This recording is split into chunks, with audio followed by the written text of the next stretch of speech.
J'allais tout savoir. Oh, les importuns, je l'aime déclarer. On ne peut jamais être tout seul. Il faut toujours qu'on soit emmerdé. C'est fou, ça, hein?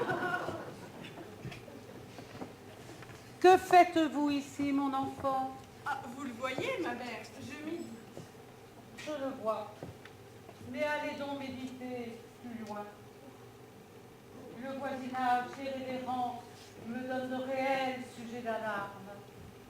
Un tel scandale dans notre sainte maison.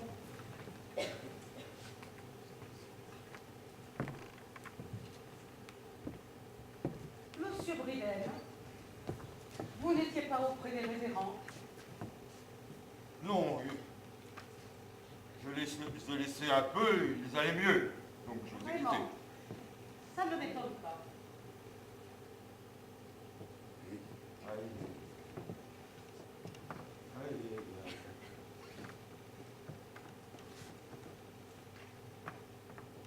Je reposais, j'ai cru pouvoir les quitter un moment. Comment va votre malade? Oh, bien, très bien, beaucoup mieux, il me semble. Vous le plaisez? Aïe, aïe, aïe. Certes, je le plains d'être en but à de pareilles suppositions, si calomnieuses, si imméritées. Ah, si vous connaissiez son histoire. Son histoire. Il a donc une histoire. Racontez-moi, monsieur Bridel. Allons bon. Où me suis-je encore fourré? Une grande douleur. Une grande douleur, vous avez bien dit, ma mère. Ah, une femme qu'il chérissait, Ah, oui. l'a fait quitter, jadis, l'a remis pour le froc. Ah, Il est parti pour la Palestine, en pèlerinage, à pied. à pied.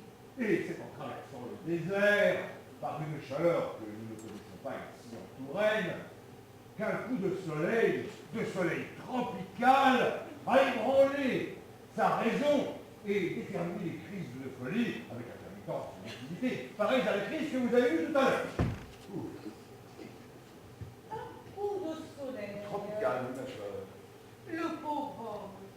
Et moi qui l'accusais, je m'en veux de ses odieux soupçons. Et pour me pardonner, mon père, je ne l'oublierai plus dans ma prière. Vous le lui direz, monsieur Bridel. Oh, comme il sera sensible. Je ne l'oublierai plus.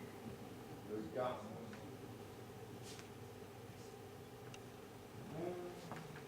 Bridel! Bridel! Venez m'ouvrir! Eh ben, félicitations, hein, Père Bridel. Monsieur, Il fait beau, il fait plaisir de vous avoir dans son jeu, hein. monsieur, Vous êtes un homme expédient. monsieur. Oh, vous fâchez pas, Papa Bridel, oh là là. Et jugeons plutôt au moyen de... Sortir d'ici. Mais non. Si, Non. assez d'alertes comme cela.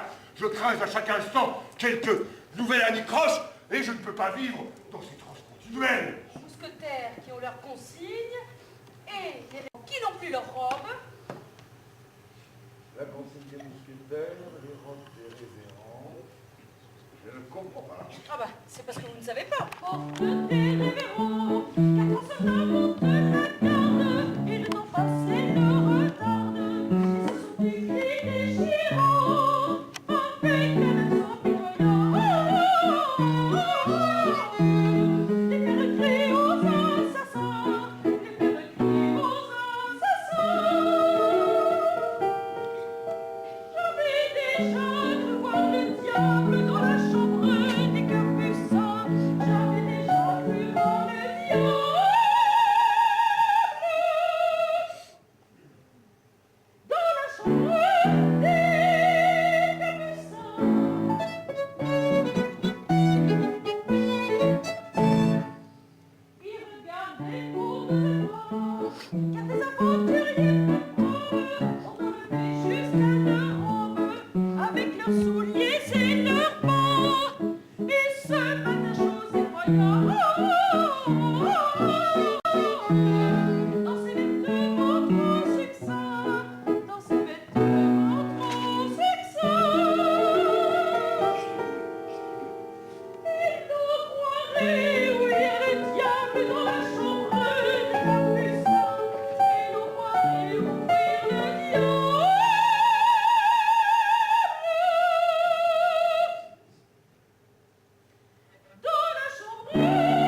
c'est l'écho.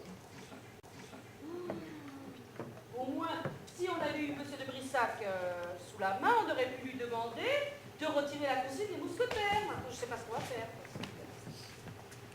Si je le fais, tu le sauras. Mais toi, je t'étrangle. Oh, moi, de toute façon, je suis sur une pente fatale. Je ne sais pas où je m'arrêterai. Monsieur de Brissac, vous ici, mauvais sujet. Mais n'as-tu donc pas compris? Les aventuriers qui ont dépouillé les pauvres moines. Monsieur Gontran en est aussi? Oui, mon élève, impie, profane. Mais cela suffit. Rhabillez-vous et partons. Gontran! Gontran!